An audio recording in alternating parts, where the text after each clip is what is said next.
જુનાગઢ ઉપરા દાતરની જગ્યા ભીમબાપુ બોલું છું કે અમારા દાતર બાપુના આ વૃક્ષનો મેળો પરંપરા આવેલા આવે છે. આજ વર્ષો ને વર્ષો થયા. તો આજે એની જે કાંઈ સિદ્ધિદાયક વસ્તુ ગુફાની અંદર હોય એ આજે બારે આવે છે. બહાર જે કાંઈ એનું વિધિ વિધાન થાય એ થાય છે. અને જે કાંઈ આપણે અહીંયા પબ્લિક સંખ્યા આવી હોય એ દૂરથી દર્શન કરે છે. અને દર્શન માટે જો એને કોઈથી હાથ અડાડાતો નથી. એક તો આખા વર્ષની અંદર એકવાર બહાર આવે છે અને એ પવિત્ર વસ્તુ છે અને બહુ સરસ વસ્તુ છે. કાનના કુંડળ, પવન પાવડિયું, પોકરાજું, યોગદનું એને દૂરથી ઓલું કરી તો આપણી જગ્યાનું માતમ બહુ જળવાઈ રહે છે.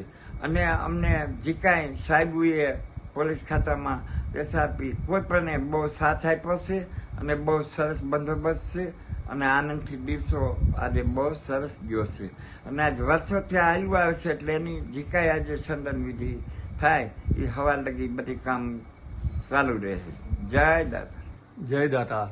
જ્યોતિષભાઈ ગાંધી બોલું, જે અમદાવાદથી આવું છું અને વર્ષો વર્ષથી અમારા બાપ દાદાથી અમે અહીંયા આવીએ છીએ. અને અત્યારે જે ઉરસનો મેળોનો ચાલી રહ્યો છે એનો પહેલો દિવસ ચંદન વિધિનો છે. એ દિવસે બધા ભાવિકો ચંદન વિધિનો લાભ, દાતારોના દર્શન, કેમેરાના આભૂષણોના દર્શનનો લાભ લીધો છે. પણ અહીંયા ભીમ બાપુ અત્યારે જે ગાદીપતિ છે એમણે એટલી બધી સરસ વ્યવસ્થા કરી છે. લોકોને મહાપ્રસાદની વ્યવસ્થા, ચા કોફી બધી એટલી વ્યવસ્થા કરી કોઈ તકલીફ ના પડે, કોઈ બી માણસને કોઈ તકલીફ ના પડે, નાહો ધોવો બધી વ્યવસ્થા છે. અને આનંદ સૌ લે છે અને હંમેશા માટે જળવાઈ રહ્યો સૌ પબ્લિકનો બી સાથ સપોર્ટ મળે છે, પોલીસ ખાતાનો બી સપોર્ટ મળે છે.